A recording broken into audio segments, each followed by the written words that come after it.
Assalamualaikum. Waalaikumsalam Selamat sore, Pak. warahmatullahi wabarakatuh. Selamat Bagaimana sore. kabar jenengan Pak hari Iwan, ini? alhamdulillah sehat-sehat saja. Alhamdulillah.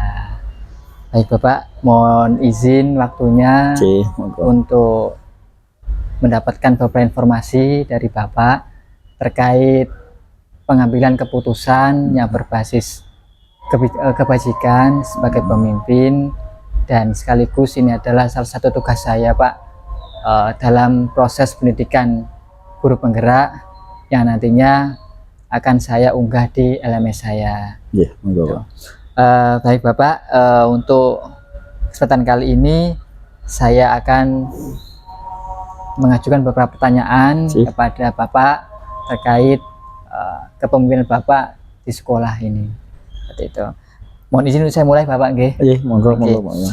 Selama ini Bapak, Bapak sudah lama menjadi kepala sekolah, sudah beberapa tingkat sekolah, mungkin dari SD, SMP, bahkan SMK juga Bapak pasti mengalami banyak kasus-kasus atau permasalahan yang di dalamnya itu ada dilema etika dan bujukan etika.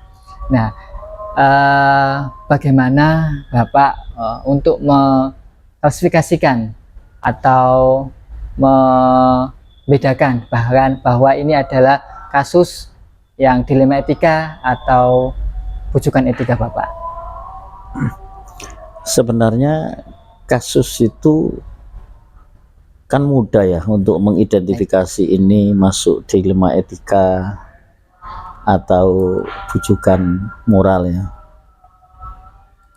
Kalau kasusnya sudah jelas, ini benar, ini salah, kan jelas. Bukan dilema lagi ya. Semua orang bisa memutuskan ini salah, ini benar, ini keliru, ini kurang bagus, ini bagus. Itu mudah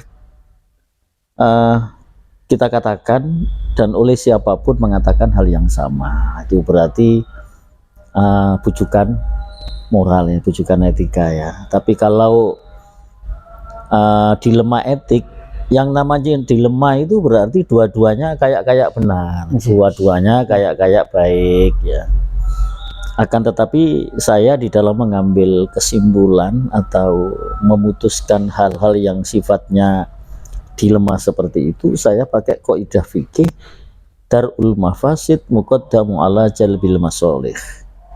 Jadi menolak kerusakan atau menolak mafsadah itu harus lebih dulu didahulukan, baru menerima manfaat.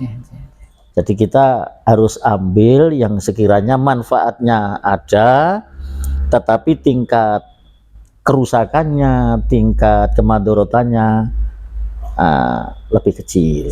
Jangan sampai yang mafsadahnya banyak itu yang kita pilih. Jadi untuk menentukan itu. Terima kasih Pak. Saya izin dulu Pak untuk melanjutkan. Tadi Bapak sudah menjelaskan juga bagaimana langkah-langkahnya. Selanjutnya Bapak, saya ingin mengetahui dalam pengambilan keputusan ini yang menurut Bapak efektif itu bagaimana Bapak? Ya itu tadi, jadi kalau kita mau mengambil keputusan, identifikasi dulu masalahnya, kemudian kita tentukan kelemahan dan kelebihannya, kita identifikasi, oh masalahnya ternyata manfaatnya itu di sini, tapi di sini ada kerusakannya, itu melalui analisa. Kerusakannya apa saja kalau ini kita lakukan, kekurangannya apa saja kalau ini kita lakukan. Nah, kemudian kelebihannya apa saja kalau ini kita lakukan. Oh ternyata kekurangannya banyak, ya sudah, itu kita tolak, kita cari yang ada kelebihan-kelebihan tanpa harus ada risikonya, atau mungkin ada tetapi kecil. Itu. Baik Pak. Luar biasa jawabannya Pak. Tadi sudah hal efektif Pak, tapi dalam pengambilan keputusan itu kan tidak mudah Pak.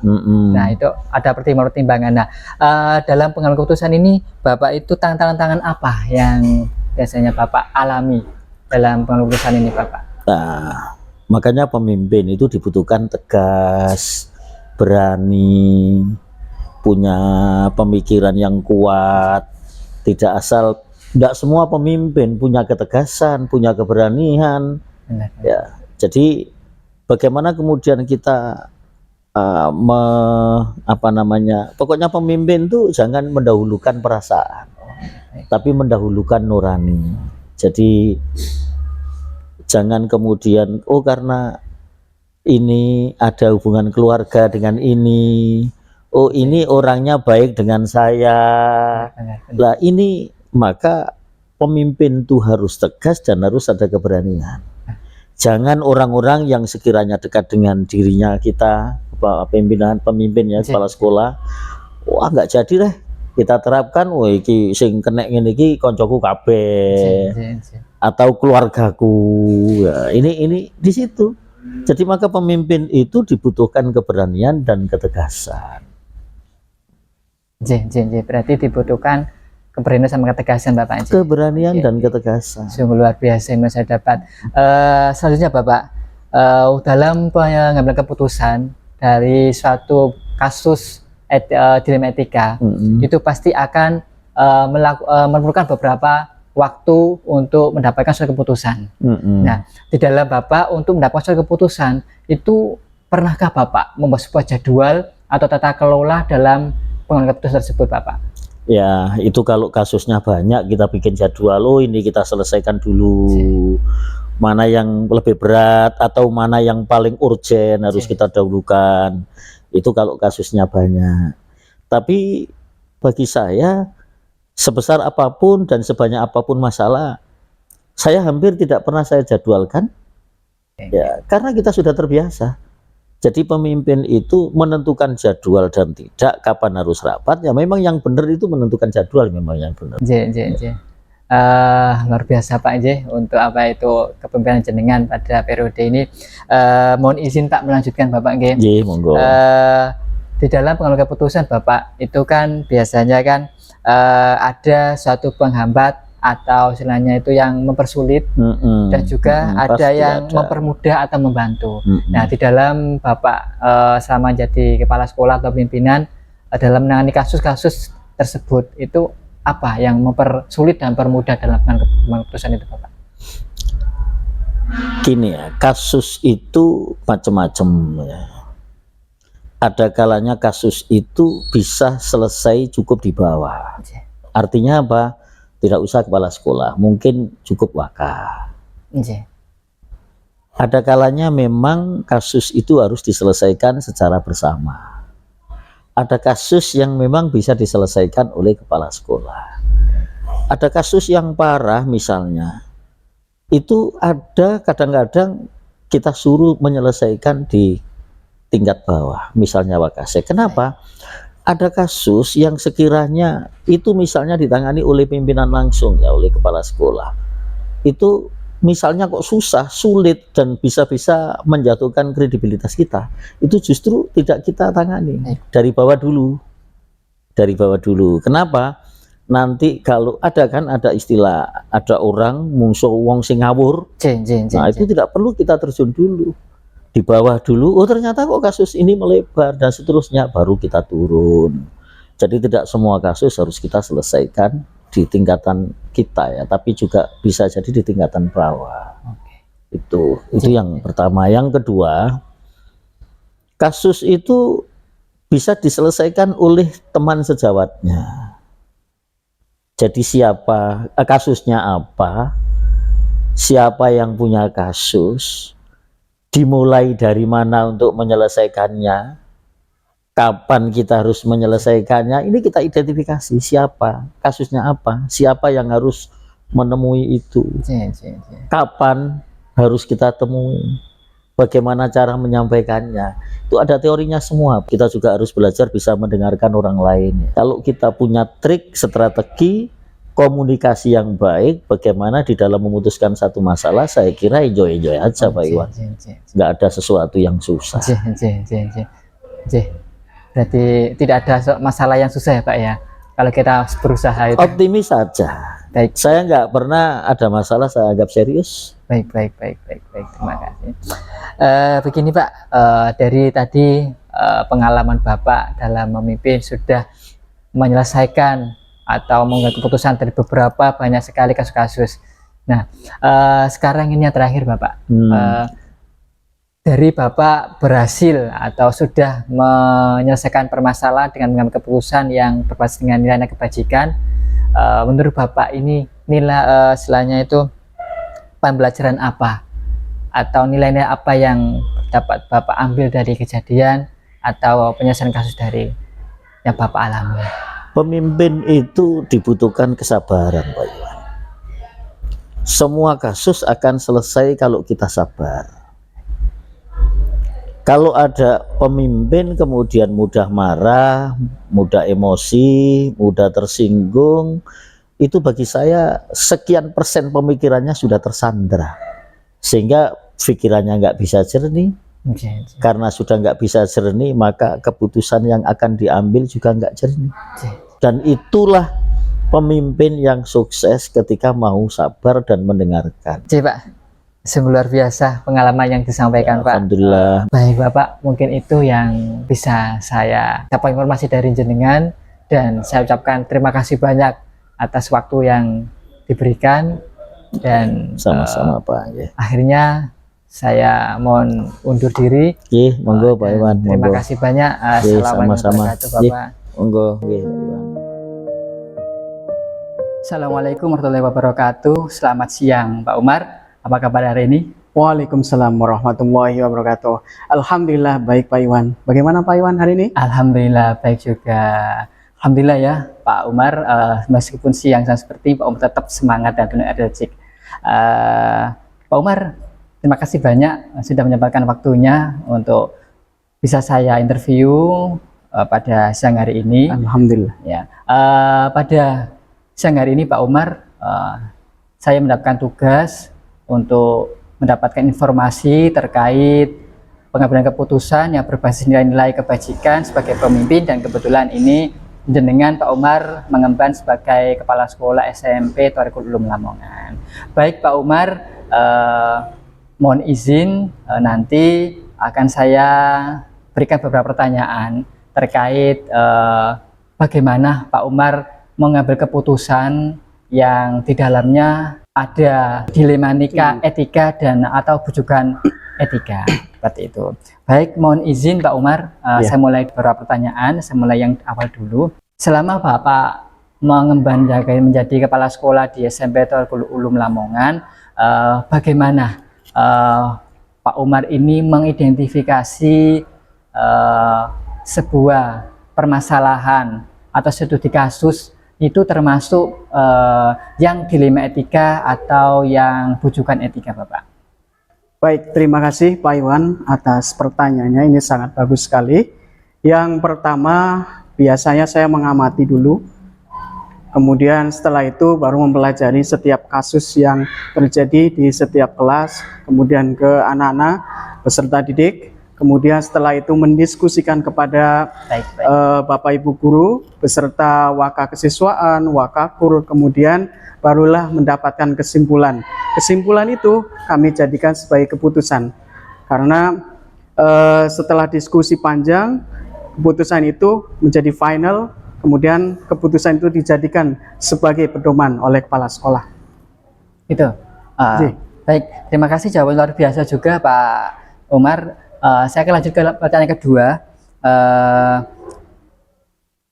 Bagaimana langkah-langkah atau mungkin metode-metode dari Pak Umar untuk mengambil keputusan apabila keputusan itu ada dilematika etikanya? Mungkin ada dua kebaikan yang saling membingungkan atau saling berlawanan. Kira-kira nanti bagaimana caranya? Yang pertama, ketika saya mengamati, saya sebenarnya sudah punya kesimpulan, tetapi alangkah baiknya saya selalu mengajak para guru, terutama dari waka kesiswaan, waka kurikulum, beserta wali kelas untuk kita duduk bersama, mendiskusikan permasalahan-permasalahan yang ada, kemudian barulah kita mencoba untuk bermusyawarah, menemukan jawaban yang pas agar jawaban itu atau keputusan itu bisa masuk di semua bidang, termasuk dari anak-anak juga bahagia, kita pun bisa mendapat kesimpulan yang bagus juga. Baik, boleh saya konfirmasi ya Pak ya? Boleh, silakan. Tadi berarti melalui musyawarah ya? Musyawarah Dan juga nanti bagaimana keputusan itu nanti sama-sama menguntungkan. Betul. Iya, Bapak Ibu sudah menguntungkan, siswa juga menguntungkan. Nah, itu kalau dalam bahasa kami namanya itu adalah berorientasi pada murid, Bapak. Seperti itu. Oke, saya lanjut ke selanjutnya, Bapak ya. Silakan. Untuk yang selanjutnya, hal apa yang menurut Bapak itu sangat efektif dalam mengambil keputusan yang Bapak alami di sekolah ini? Menurut saya yang paling efektif itu dengan musyawarah. Tidak bisa kita mengambil keputusan sendiri oleh kepala sekolah, tetapi kita rembukan, kita ajak diskusi semua waka kurikulum, waka kesiswaan, mungkin beserta dengan wali kelas dan sebagainya untuk mendapatkan keputusan yang terbaik dari setiap permasalahan dan case-case yang ada di kelas ataupun sekolah. Baik, terima kasih Pak ya. Sangat luar biasa juga jawaban yang disampaikan. Baik, untuk yang selanjutnya Pak, ini tadi efektif. Sekarang adakah tantangan-tantangan yang Bapak alami dalam mengambil keputusan di lembaga yang Bapak pimpin ini? Pasti ada. Setiap keputusan itu ada. Dan yang kita bahas sekarang itu berhubungan dengan emosi, moral, berhubungan dengan etika dan sebagainya. Kadang-kadang tidak sesuai dengan hati nurani, tetapi bahwa keputusan itu harus kita buat dan harus sama dan harus mendapatkan keputusan yang terbaik dari setiap permasalahan yang ada. Saya kadang-kadang berpikir dan merasakan bahwa sama-sama benar. Dua-dua permasalahan ini benar, tetapi bagaimana agar semua siswa, semua elemen bisa merasakan dengan keputusan yang pas dan yang terbaik. Maka dari itu, yang tidak enak ya dari hati sendiri. Tetapi kita harus berusaha untuk menutupi dan juga membuang rasa ego kita untuk mendapatkan keputusan yang terbaik. Mungkin itu Pak Iwan. Baik, luar biasa Pak jawabannya. Jadi pengalaman Bapak ini meskipun ada sesuatu keputusan itu yang tidak sesuai dengan hati nurani ya, Yeah. mungkin ada sama-sama benar antara satu dan dua benar, tapi hal itu harus diambil keputusannya. Keputusannya Seperti betul. itu. Nah, bagaimana persoalan itu harus tetap nanti keputusan itu adalah memberikan sebuah kebaikan untuk semuanya. Betul. Seperti itu. Betul, Oke, betul. baik Pak, luar biasa jawabannya. Saya lanjutkan dengan yang selanjutnya Pak ya, Silakan, pertanyaannya silakan, ya. Pak. Oke, gini Pak, kalau di suatu ketika di sekolah Bapak pimpin ini ada suatu permasalahan dilema etika atau suatu kasus, nah kira-kira adakah jadwal atau runtutan atau juga nanti sebuah schedule dalam penyelesaian pengambilan keputusan tersebut Pak? Kalau saya pribadi tidak mempunyai jadwal yang pasti. Hanya saja setiap masalah itu pasti akan terjadi baik di kelas maupun di lingkungan sekolah maupun di kantor. Maka dari itu setiap muncul masalah dan case yang berhubungan dengan etika dan kebijakan, biasanya saya selalu mengundang para guru untuk berdiskusi, menyelesaikan, kemudian baru mendapatkan kesimpulan, dan kesimpulan itu akan kami jadikan sebagai keputusan akhir dari sebuah masalah yang terjadi di lingkungan sekolah. Oke, baik, luar biasa Pak. Jadi kasus yang terjadi di Bapak sekolah Padumunya ini tiba-tiba Pak ya, tidak ada waktu kapan ini terjadi, tiba-tiba. Bahkan di sekolah, di kelas ataupun di lingkungan sekolah gitu Pak ya. Berarti mungkin itu namanya diselesaikan secara tiba-tiba gitu ya. Betul. Sesuai dengan kejadian, nanti di musyawarah dengan Bapak Ibu guru dan semua warga sekolah untuk mendapatkan keputusan yang terbaik. terbaik. Oke, luar biasa juga Pak ya. Baik Pak, kira-kira dalam penyelesaian yang Bapak alami di sekolah ini terkait mungkin tadi permasalahan di kelas atau mungkin di lingkungan sekolah, nah itu adakah faktor-faktor yang sangat membantu atau mendukung dalam Bapak mengambil keputusan yang sesuai dengan nilai-nilai kebajikan? Faktor-faktor itu pasti ada dan biasanya itu mempengaruhi dari permasalahan tersebut. Maka dari itu saya harus berusaha untuk berpikir positif dulu, berusaha untuk membuang masalah yang ada pada diri pribadi, kemudian baru itu saya ajak semua elemen dari setiap waka kesiswaan, waka kurikulum, beserta guru-guru yang lain untuk berdiskusi, menyelesaikan masalah yang ada. Baik, sudah Pak. Nah, oke, berarti dalam pengambilan keputusan ini faktor-faktor yang mendukung itu adalah Diri teman-teman sendiri. warga sekolah juga ya, Betul. termasuk waka-waka itu dan Betul. juga diri sendiri sama lingkungan sekolah Ya, juga. yang utama diri sendiri, lingkungan sekolah, para guru, wakasis, kurikulum, semua elemen yang ada di Baik, sekolah. luar biasa ini ya. Oke Bapak, ini yang terakhir ya, Ji. yang terakhir Pak, mohon waktunya sebentar. Dari Bapak menjadi kepala sekolah di sini, terus mengalami juga kasus atau mungkin studi kasus atau permasalahan di sekolah ini, dan Pak Umar juga sudah melaksanakan pengambilan keputusan.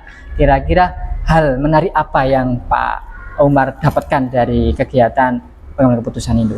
Yang pertama, saya bisa mempelajari permasalahan yang ada dan saya jadi paham setiap masalah yang terjadi pada lingkungan sekolah, termasuk pada anak didik. Sehingga kita dapat ilmu, kita dapat motivasi, kita dapat inovasi, dan itu bisa kita salurkan ke dalam pendidikan.